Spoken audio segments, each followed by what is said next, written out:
오늘 본문은 오늘부터 시작해서 민수기를 함께 강해하고자 합니다. 말씀의 제목은 새로운 출발, 새로운 역사.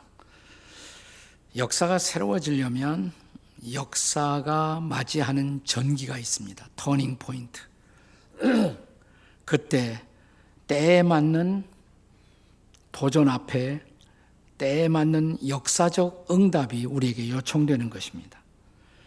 영국의 역사학자인 아놀드 토인비 교수는 그의 역작인 12권으로 된 역사의 연구라는 대작을 기술하면서 역사 연구의 틀로 두 가지 개념을 사용했어요.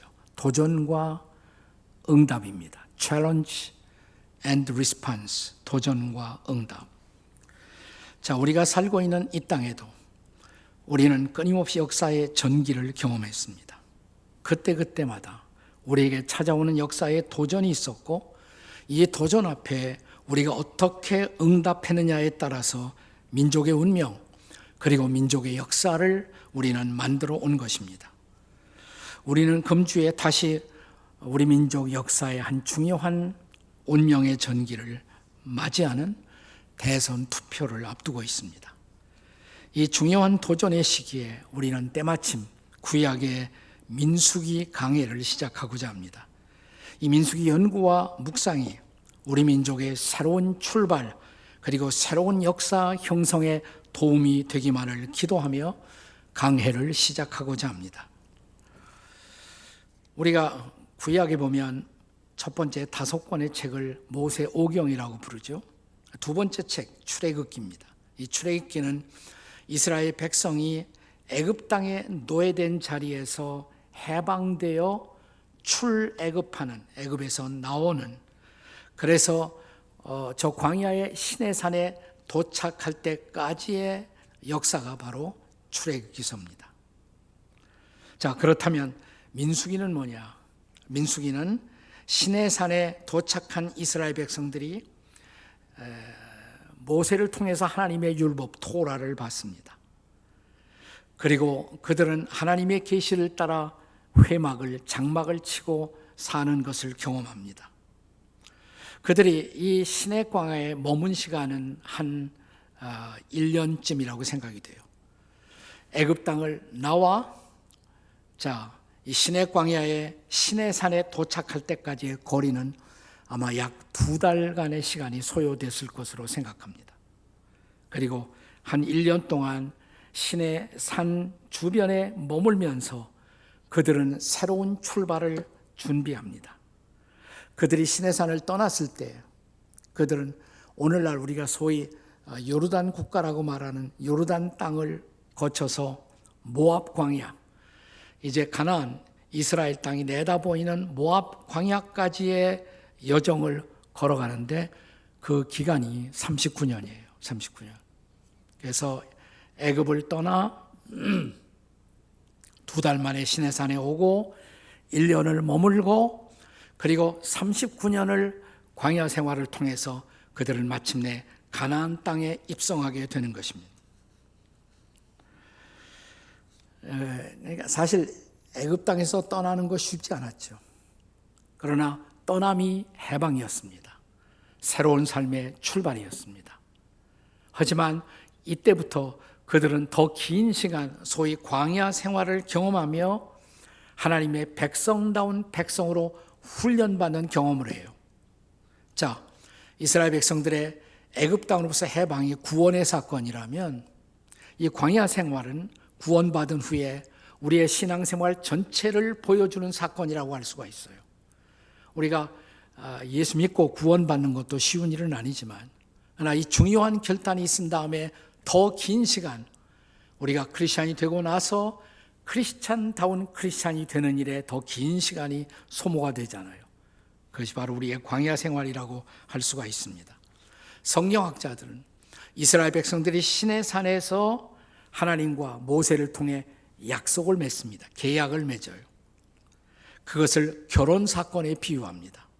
자, 그리고 결혼한 다음에 그들은 이제 광야 생활을 통해서 하나님의 신부, 예수 그리스도의 신부로서 하나님의 백성다운 백성, 하나님이 기대하는 사람이 되어가는 훈련의 과정을 거쳐가는 것입니다. 그것이 바로 민수기예요. 사실 민수기라는 책의 본래 이름, 히브리 말로 본래 이름은 뭐냐면 광야에서, 이게 본래 히브리 말로 사용하는 민수기서의 제목입니다. 히브리 말로 베 미드바르, 한번 따라서 해보세요. 베 미드바르, 광야에서. 이게 본래 민수기서라의 본래의 제목인 것입니다. 구약은 본래 히브리어로 기록되었지만 예수님 당시에 더 많은 사람들이 읽기 위해서 그 당시에 세계적 언어였던 히라보로, 헬라어로 다시 번역이 됩니다. 번역된 성경을 70인역이라고 그래요. 70인역으로 번역할 때 이 민수기서의 제목을 아리트모이 그랬습니다. 그리고 이것이 라틴어와 영어로 번역되는 과정에서 뭐라고 번역하냐면 numbers, 숫자. 왜 숫자라고 그랬을까? 우리가 그들이 이제 신의 산을 떠나 광야 생활을 출발하면서 인구조사를 합니다. 인구조사. 그 이유는 조금 이따 더 말씀을 드리고요. 그리고 광야 생활을 마무리 짓고 가나안 땅에 들어가기 전에 한 번 더 인구조사를 해요. 민수기 1장에 인구조사가 나오고 민수기 거의 여정의 마지막에 한 번 더 인구조사가 있습니다. 그래서 민수기, 백성들의 숫자를 세었다라고 부르는 것입니다. 그렇다면 자연히 민수기서는 인구조사로 민수기의 역사의 문이 열리는 것입니다. 1절과 2절을 함께 읽겠습니다. 민수기 1절, 2절, 1장 1절, 2절 다 같이 시작. 이스라엘 자손이 애굽 땅에서 나온 후 둘째 해 둘째 달 첫째 날에 여호와께서 시내 광야 회막에서 모세에게 말씀하여 이르시되 너희는 이스라엘 자손의 모든 회 중 각 남자의 수를 그들의 종족과 조상의 가문에 따라 그 명수대로 계수할지니. 네. 자, 그 계수한 때가 언제냐? 애굽 땅에서 나온 후 둘째 해 그랬죠. 두 번째 해 둘째 달. 그러니까 1년 2개월이 경과되었다 이 말입니다. 1년 2개월. 네. 그때 백성들의 숫자를 계수하고 광야로 다시 출발하는 것입니다. 왜 인구조사가 필요했을까요? 제가 사실 그동안 목회를 하면서도 이 민수기서 강의를 안 했어요. 미루어 두었습니다. 그 이유가 뭐냐? 저는 학교 다니면서 제일 지긋지긋하게 싫어하는 것이 수학이었습니다. 숫자 계산하는 거거든요. 그래서 미루어 두었어요. 이 숫자 때문에 내 인생에 고난을 많이 겪었습니다. 그러나 이것을 통과하지 않고는 제가 성경 강의를 마칠 수 없기 때문에 적절한 때를 기도하다가 하나님이 이 때를 주셨습니다. 자, 인구조사가 그렇다면 필요했던 이유 왜였을까요? 그 첫째는 공동체의 안보를 책임지게 하기 위해서입니다. 이스라엘 공동체의 안보를 책임지기 위해서는 정확하게 숫자를 계수할 필요가 있었어요. 누구의 숫자? 사실 백성 전체도 세었지만 센 가장 중요한 이유는 그 중에서 군대로 나갈 사람들을 징집하기 위해서예요. 대체로 고대나 현대에서 언제나 인구 조사를 할 때는 두 가지 목적이 있습니다. 하나는 세금 징수를 위해서. 그렇죠? 세금을 부과하기 위해서는 머릿수를 정확하게 세워야 하기 때문에. 또 하나는 군대로 나갈 군사들을, 병사들을 징집하기 위해서입니다. 그러니까 이 시점에 이제 광야를 떠나가면 어떤 일이 생길지 몰라요. 어떤 거친 일이, 어떤 험한 일이, 그 누군가 어떤 적이 그들 공동체를 공격해 올지 모릅니다. 사실 이스라엘 계수를 했을 때 그 숫자가 60만이 좀 넘었잖아요. 근데 60만은 남자들의 숫자란 말이죠. 그러니까 여인과 아이들을 합하면 거의 200만에 가까운 숫자가 함께 행진할 때 이런 인구에 또 이 공동체의 안보를 아무도 장담할 수가 없습니다. 필요한 것은 그들에게 강력한 군대가 필요했던 것입니다. 그래서 그들을 보호할 수 있는 군사 요원의 징집이 필요했던 것입니다. 미국의 심리학자 가운데 아브라함 매슬로우라는 분이 있습니다. 그분은 인간의 삶을 설명하면서 소위 필요의 위계 질서가 있다. 우리가 need, 필요한 무엇을 붙들고 살아가는데 거기에도 위계 질서가 있다. 한 단계의 필요가 채워지면 그 다음 단계의 필요를 채워야 하고, 그래서 인간이 마지막으로 추구하는 것은 자아실현의 욕구, 자아실현의 필요다라는 말을 했습니다. 그런데 출발을 어디서부터 하느냐? 맨 바닥에서의 출발은 첫째가 생리적 욕구예요. Physiological needs. 그러니까 우리 육체가 필요로 하는 것, 먹어야 하고 마셔야 하고 잠을 자야 하고, 생리적 욕구죠. 이게 채워지지 않으면 인간은 생존이 불가능하죠. 근데 이게 채워지면 두 번째 단계의 필요가 뭐냐? Safety needs. 안전의 필요다 그랬습니다. 안전이 담보돼야 돼요. 그래야 그 다음에 꿈도 꾸고 자기의 이상도 펼치고, 안전의 필요가 그렇게 중요한 것입니다. 자, 이런 인생의 필요를 아시는 하나님께서 이스라엘 백성들이 이제 광야를 향해 출발하면서 인구조사를 명하십니다. 왜? 이미 말씀드린 것처럼 병사를 모집하기 위해서입니다. 그래서 종족과 조상의 가문에 따라 리더를 세워 그들을 통해서 모든 인구를 계수하게 하였습니다. 종족별로, 가족별로 리더들이 나누어서 숫자를 계산하게 한 것입니다. 그것은 매우 효율적이었을 거예요. 인간은 어차피 가족별로 살게끔 되어 있고 가족들이 모여서 하나의 공동체를 형성하기 때문입니다. 하나님이 만물을 창조하실 때 창조의 클라이맥스가 뭐예요? 여섯째 날 하나님의 형상대로 남자와 여자를 지으신 다음에 그들을 부부로 연합하게 함으로써 가정이 탄생하죠. 하나님 창조의 클라이맥스가 가족의 탄생이에요. 가정의 탄생이에요. 자, 그래서 에덴 동산에서부터 아담과 하와의 가정으로부터 인류의 역사는 출발하는 것입니다. 그 가정이야말로 인간 공동체의 기본이라고 할 수가 있습니다. 그래서 하나님은 가정을 중심으로, 가족들이 모인 종족을 중심으로 해서 공동체를 형성하게 하신 것입니다. 가정이 보호받지 못하는 공동체는 결코 안전할 수가 없습니다.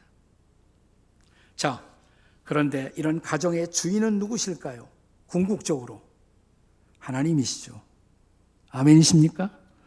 여러분 가정의 주인이 하나님이라고 고백하십니까? 아멘. 네. 그렇다면 하나님의 보호 없이는 가정은 결코 안전하게 지켜질 수가 없습니다. 나는 여러분이 민수기서를 계속 강의하는 동안에 여러분이 좀 집에서 읽고 오셨으면 좋겠어요. 복습도 하시고 또 예습도 하시고 또 다음 주일날 오기 전에 2장까지 읽어보시고, 근데 1장을 쭉 읽어내려가면 이제 각 가족의 종족의 리더들의 이름이 쭉 기록되고 있습니다. 근데 흥미로운 것은 많은 리더의, 적어도 9명 이상의 리더의 이름에 엘이라는 단어가 들어갑니다. 엘.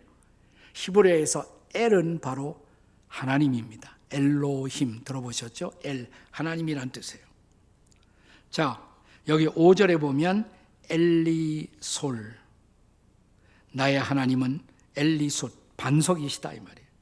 그 다음에 6절에 슬루미엘, 하나님은 나의 평화, 슬룸, 살람, 살렘, 하나님은 나의 평화이시다. 8절에 느다넬, 하나님이 주신다, 선물을 주신다. 그 다음에 9절에 엘리압, 하나님은 나의 아바, 아버지이시다. 10절에 엘리사마, 나의 하나님이 들으신다. 10절에 가말리엘, 하나님이 나를 보호하신다, 나의 보호이시다. 보상이 되신다, 나의 상급이 되신다. 13절에는 바기엘, 하나님은 나의 행운이시다. 14절에 엘리아삽, 나의 하나님이 더해 주신다, 더하여 주신다. 14절에 드우엘, 하나님은 신구이시다. 뭐 이렇게 쭉 나가요. 근데 엘뿐만 아니라 또 거기 이름을 잘 보시면 샤다이라는 단어가 들어가는 이름들이 있습니다. 샤다이 혹은 샤다이, 전능자란 뜻이죠. 엘 샤다이, 전능자. 자, 예컨대 5절에 보면 스데울, 샤다이는 빛이시다 이 말이에요. 전능자가 빛이시다. 6절에 수리 삿대, 샤다이는 나의 반석이시다. 12절에 암미 삿대, 하나님이 나의 친족이시다. 이렇게 쭉 되어 있어요. 그러니까 리더들의 이름이 시사하는 것, 히브리 사람들의 신앙 고백이에요. 그 고백은 뭐냐면 궁극적으로 하나님이 나의 삶의 안전이라는 것이에요. 하나님의 도우심 없이 결코 공동체는 안전할 수 없다는 것입니다. 저는 우리 민족에 대한 기막힌 섭리가 있다면 우리나라 애국가에 하나님이 보호하사가 들어갔다는 거예요. 그런데 이거 바꾸자는 인간들이 있어요. 나는 결코 우리나라 애국가가 바꾸어지지 않기를 기도합니다. 하나님이 보호하사, 얼마나 놀라운 고백이에요. 우리는 일제 치하에서도 어려울 때에도 이 애국가를 부르면서 우리도 모르게 하나님의 보호를, 하나님의 인도를 구해온 민족이었습니다. 나는 이렇게 하나님의 인도가, 하나님의 개입이, 하나님의 보호가 우리 역사 가운데 계속될 수 있기를 주의 이름으로 간구합니다. 아멘. 자, 인구조사를 실시한 이유 두 번째는 지킬 만한 자들을 병사 삼기 위해서입니다. 군대로 삼기 위해서. 자, 본문의 3절과 4절을 같이 읽겠습니다. 다 같이 읽습니다. 시작. 이스라엘 중 20세 이상으로 싸움에 나갈 만한 모든 자들, 너와 아론은 진영별로 계수하되 각 지파와 각 조상의 가문의 우두머리 한 사람씩을 너희와 함께 하게 하라. 리더를 세워서 계수하라 이 말이죠. 20세 이상. 여기 힘이 있는 혹은 전쟁할 능력이 있는 사람들을 병사로 모집하기 위해서 20세 이상의 남자들을 계수하는 것으로 보여집니다. 이게 20세에서 얼마까지는 나와 있지는 않아요. 민수기에서 20세부터 얼마까지가 이 전쟁에서 군대로 사용되었는지. 그러나 우리가 레위기 27장 3절에 보시면 그 당시 이스라엘 백성들이 인간이 힘을 사용할 수 있는 나이를 어느 정도까지 생각했는지 알 수가 있어요. 자, 27장 레위기 3절 한번 같이 읽겠습니다. 시작. 네가 정한 값은 20살부터 60살까지 남자면 성소의 세겔로 은 50세겔로 하고, 사람을 값으로 계산해서 제물로 제단에 드리는 사건이 있었어요. 그때 대충 20살부터 60살까지 그랬단 말이죠. 그러니까 그게 인간이 힘을 사용할 수 있는 가능한 연령으로 이스라엘 백성들이 생각하지 않았겠는가. 그런데 은 50세계는 어느 정도냐면 보통 일반 보통 사람들이 평범하게 자기 집 앞에 가꾸는 호멜지기 토지에서 50년 동안 생산할 수 있는 총량을 보통 은 50세겔이라고 말합니다. 쉽게 말하면 이렇게 생각하시면 돼요. 50년 살라리. 그게 내 인생의 값이다 이 말입니다. 근데 값을 계산하는 것이 20세부터 60세까지였습니다. 그런데 실제로 이 민수기서에서는 60세라는 연령이 없습니다. 왜 없었을까? 자, 광야에서 전투가 일어나다 보면 한 사람에도 사람의 손이 더 필요하단 말이죠. 저는 필요할 때는 60세 이상도 이 전쟁에, 광야 전쟁에 동원되지 않았을까? 자, 이스라엘 백성들이 마지막 이제 가나안 땅에 들어가서 전투를 벌일 때 여기서 출발해서 가나안 땅까지 들어갔던 사람 중에 두 사람이 있었어요. 여호수아, 또 누구예요? 갈렙. 갈렙은 85세가 되었잖아요. 그때에도 저 산지를 내게 주소서 하고 싸웠단 말이죠. 네, 그러니까 광야의 전쟁에서 필요하면 이런 노병들도 활용할 수 있기 때문에 그 연령의 한계를 정하지 않았을까 이렇게 생각이 됩니다. 근데 중요한 것은 이것이에요. 하나님의 백성들이 하나님의 군대가 되어야 한다는 사실입니다. 아멘. 하나님의 백성들이 하나님의 군대가 되어야 한다. 믿습니까, 여러분? 군대의 일원이 되기 위해서는 병사로서의 확고한 정체의식이 있어야 합니다. 자, 무엇보다 군인으로서의 나의 책임과 특권을 분명히 인식하고 있어야 하는 것입니다. 군사로서의 책임이 뭘까요? 군인으로서의 책임. 그건 분명하죠. 훈련받고 싸우는 거예요. 훈련받고 싸우는 것이 병사의 책임입니다. 만약 병사가 훈련을 기피한다면 그는 병사의 자격이 없는 사람일 수밖에 없습니다. 여러분, 신약에 와서 바울 사도가 예수 그리스도의 제자들을 다른 말로 예수 그리스도의 병사라고 말합니다. 그렇다면 여러분과 저도 예수님의 군대예요. 믿습니까, 여러분? 옆에 사람 쳐다보시면서 당신도 군대이십니다. 당신도 군사이십니다. 네, 신약에 와서는 우리가 다 예수 그리스도의 군사예요. 볼까요? 디모데후서 2장 3절과 4절의 말씀입니다. 같이 읽겠습니다. 시작. 너는 그리스도 예수의 좋은 병사로 나와 함께 고난을 받으라. 병사로 복무하는 자는 자기 생활에 얽매이는 자가 하나도 없나니 이는 병사로 모집한 자를 기쁘게 하려 함이라. 아멘. 그게 우리의 정체성이에요. 예수님의 병사예요.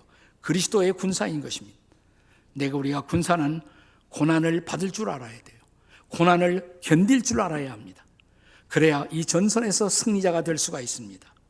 근데 우리가 승리자가 되기 위해서는 우리는 병사로서 우리의 책임을 인지할 뿐만 아니라 우리의 특권도 알고 있어야 합니다. 우리의 특권이 뭘까요? 그리스도의 제자로서 우리가 이 고난을 통과했을 때 약속된 특권. 디모데후서 2장 10절의 말씀을 같이 읽겠습니다. 디모데후서 2장 10절에요. 다 같이 시작. 그러므로 내가 택함 받은 자들을 위하여 모든 것을 참음은 그들로 그리스도 예수 안에 있는 구원을 영원한 영광과 함께 받게 하려 함이라. 아멘. 우리가 예수님을 위한 구원받는 거 믿습니까? 근데 구원만 받고 끝나는 것이 아니에요. 구원을 무엇과 함께? 영원한 영광과 함께. 우리가 구원받은 후 그리스도의 제자답게 인생을 살았을 때 약속된 것, 영원한 영광, Eternal Glory. 사랑하는 여러분, 이 영원한 영광을 바라볼 줄 아는 여러분과 제가 될 수 있기를 바랍니다. 아멘. 자, 이 민수기서에 지금 광야를 행진하고 있는 이스라엘 백성들도 그들에게 약속된 미래가 뭘까요? 무엇 때문에 그들이 광야의 혹독한 고난을 참을 수가 있었을까요? 약속된 미래가 있었어요. 그건 뭐냐? 가나안 땅에 들어간다. 들어가면 그 땅이 기업으로 분배된다는 약속이 있었어요. 그 기업을 그들은 바라보며 광야의 찬바람을 견딜 수가 있었던 것입니다. 여러분, 로마서 8장 17절과 18절에 보면 바울 사도가 그리스도인들의 기업, 우리의 약속된 상속의 기업에 대해서 말하지 않습니까? 로마서 8장 17절 18절 말씀입니다. 같이 읽겠습니다. 시작. 자녀이면 또한 상속자, 곧 하나님의 상속자요 그리스도와 함께한 상속자니 우리가 그와 함께 영광을 받기 위하여 고난도 함께 받아야 할 것이라. 18절. 생각컨대 현재의 고난은 장차 우리에게 나타날 영광과 비교할 수가 없도다. 아멘. 그 영광이 없다면 괜히 왜 고생하겠어요? 우리 선배들의 순교의 피를 흘린 거 다 헛된 것이죠. 그 영광의 미래가 없다면. 자, 이것이 우리가 하나님의 군대로 징집되었을 때, 그리고 그 군사 중에 한 사람으로 우리가 계수되었을 때 우리가 기뻐해야 할 이유인 것입니다. 그러므로 여러분이 민수기 1장을 읽어 내려가면서 우리를, 여러분과 저를 하나님의 군대로 부르시고 병사로 징집하시면서 우리를 카운트하실 때 이게 일일이 이름을 부르며 지파의 이름을 기록했던 것처럼 우리 한 사람 한 사람이 이름을 부르며 너는 나의 군사야, 이름 부르실 때 사랑하는 여러분, 징집의 나팔 소리가 울릴 때 기쁨으로 자원하는 저와 여러분이 되시기를 주의 이름으로 축원합니다. 아멘. 그렇습니다. 하나님의 병사로 주의 군대로 부르신 주님 앞에서 기뻐하시겠습니까? 아멘이 자꾸 적어집니다. 자, 그러면 주께서 기쁨으로 우리를 부르셨다면 훈련소에 가서 기꺼이 고난의 훈련을 감수하시겠습니까? 이미 받고 있어요. 우리의 세상살이, 이게 광야살이에요. 여기서부터 우리가 온갖 고난을 견디는 것, 그 가운데서 하나님의 백성다운 백성으로, 그리스도인다운 그리스도인으로 우리가 빚어지고 있는 것, 이것이 광야의 훈련이에요. 이 훈련을 통해서 마침내 우리는 영원한 영광을 바라보고 그 하나님의 나라를 이 땅에 오게 하는 일에 쓰임받는 주의 백성이 된 것을 믿으시기 바랍니다. 왜 인구조사가 필요했을까? 세 번째로 하나님 섬김을 우선으로 하기 위해서입니다. 하나님 섬김을 우선으로 하기 위해서. 우리가 민수기 1장을 이렇게 쭉 읽어 내려가다 보면 1장 47절 이하 54절에서 흥미로운 사실에 직면하게 됩니다. 뭐냐면 인구조사에 예배가 있었다는 것입니다. 47절을 보겠어요? 47절 함께 같이 읽겠습니다. 시작. 그러나 레위인은 그들의 조상의 지파대로 계수에 들지 아니하였으니, 그러니까 이 카운트에서 빠진 사람들이 있었어요. 누구? 레위 지파. 그것은 다음 절에 의하면 하나님의 명령이었기 때문입니다. 다시 이어지는 49절을 보세요. 49절 함께 읽겠습니다. 시작. 너는 레위 지파만은 계수하지 말며 그들을 이스라엘 자손의 계수 중에 넣지 말라. 왜요? 왜 도대체 그들 레위 지파만은 예배로 했을까요? 자, 그들에게 주어진 별도의 책무가 있었기 때문입니다. 50절 같이 읽습니다. 시작. 그들에게 증거의 성막과 그 모든 기구와 모든 부속품을 관리하게 하라. 그들은 그 성막과 그 모든 기구를 운반하며 거기서 봉사하며 성막 주위에 진을 칠지며. 우리가 민수기서를 계속 함께 묵상해 나가면서 제가 다시 계속 강조하고 반복해서 설명하겠습니다마는 이 성막이 하나님을 만나는 곳이에요. 다른 말로 회막이라고 그럽니다. 회막, 하나님을 만나는 텐트 미팅, 미팅의 장소다. 거기서 하나님을 예배합니다. 하나님께 기도합니다. 하나님께 찬양을 드립니다.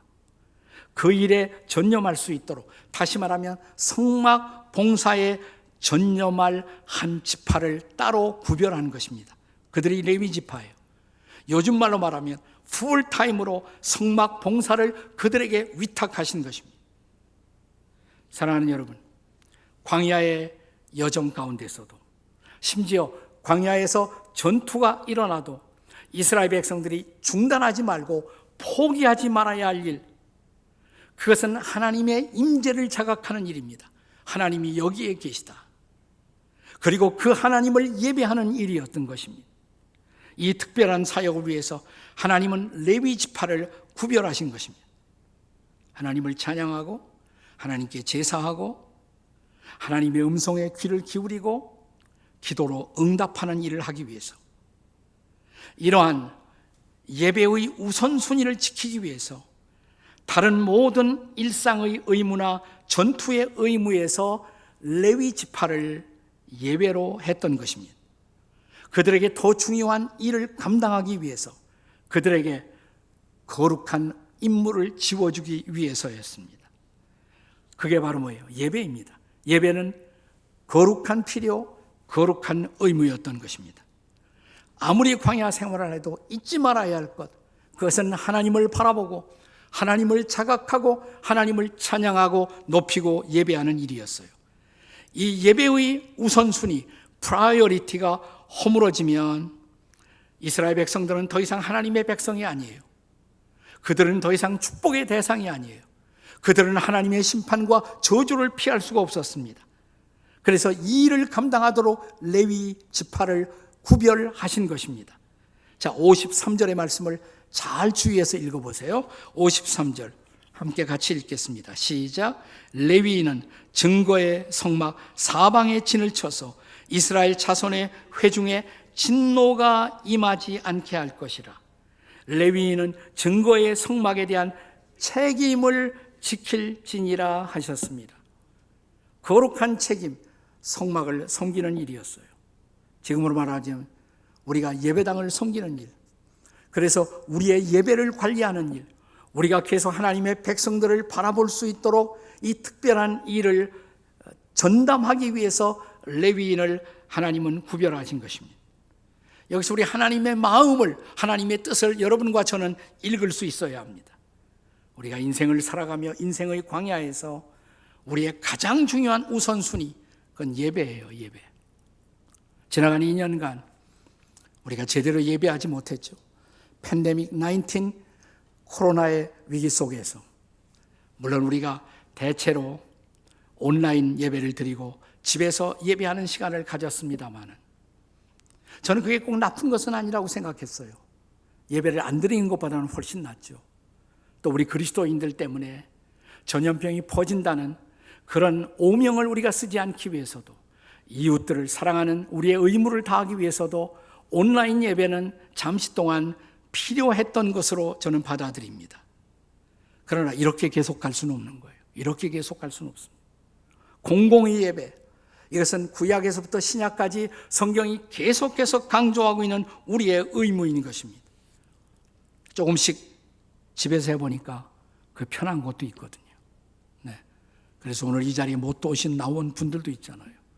그래서 자리도 아직도 많이 비어 있잖아요. 서서히 이런 생활에 익숙해져서 우리가 공적 예배의 중요성을 망각한다면 하나님 기뻐하실까요?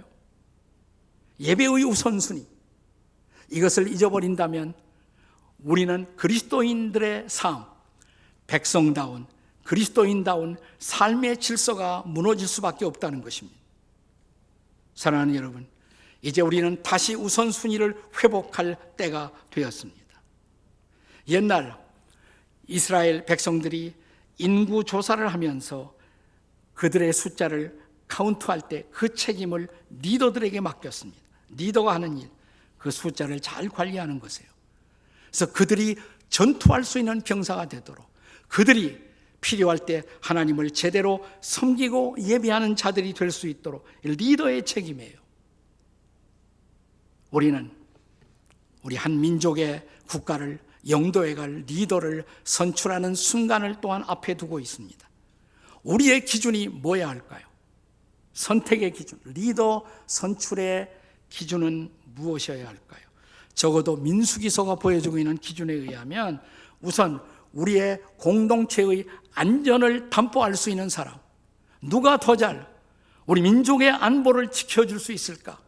제일 먼저 생각하셔야 돼요. 그것은 우리의 생존과 직결되어 있기 때문입니다. 그리고 누가 하나님을 섬기는 우리의 예배의 자유를 담보해 줄 수가 있을까? 누구도 침범할 수 없는 종교의 자유, 예배의 자유, 이 자유를 담보하면서 우리의 예배가 손상되지 않고 하나님을 섬길 수 있는 리더가 누구일까? 그리스도인이라면 여러분 그거 생각하셔야 합니다. 기도하셔야 합니다. 그리고 가서 찍으셔야 돼요. 누구를 찍으시라고 저는 말씀드릴 수가 없습니다. 전 사실 몰라요. 하나님만이 아십니다. 그래서 기도해야 합니다. 하나님이 개입하시도록, 하나님이 기뻐하는 사람이 세워지도록, 그래서 이 나라의 안보가 흔들리지 않고 우리가 계속해서 하나님의 복음을 가지고 전 세계에 기여하는 민족이 될 수 있도록 하나님이 기뻐하는 사람이 세워지게 도와주시옵소서. 이것이 저와 여러분의 기도가 될 수 있기를 주의 이름으로 축복합니다. 아멘. 기도하시겠습니다. 같이.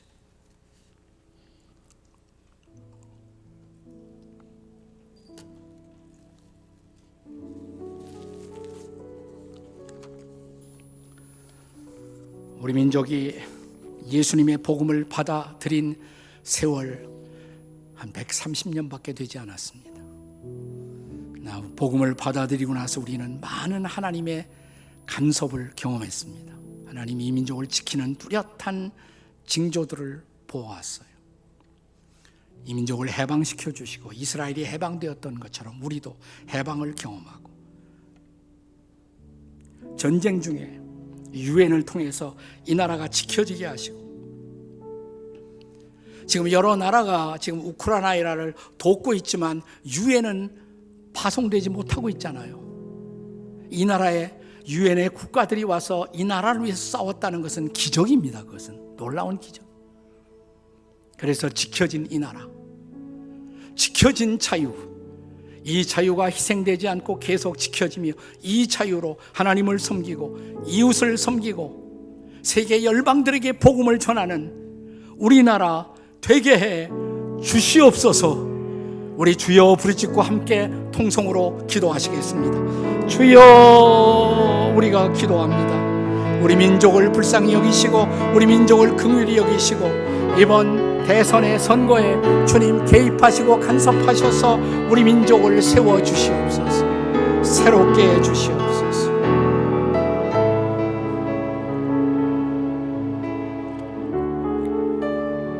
오 하나님, 역사의 주인이신 하나님, 그냥 사람들에게만 맡기지 말아 주시옵소서. 투표를 우리에게만 맡겨주지 마시고 투표하는 사람들의 마음속에 성령이 간섭하셔서 하나님이 기뻐하는 사람이 세워지게 도와 주시옵소서. 그래서 이 나라가 굳건히 지켜지며 신앙의 참된 자유를 가지고 하나님을 섬기고 이웃을 섬기고 열방을 섬기며 복음을 전하는 민족이 되게 해 주시옵소서. 우리 주 예수님의 존귀하신 이름으로 기도하옵나이다. 아멘.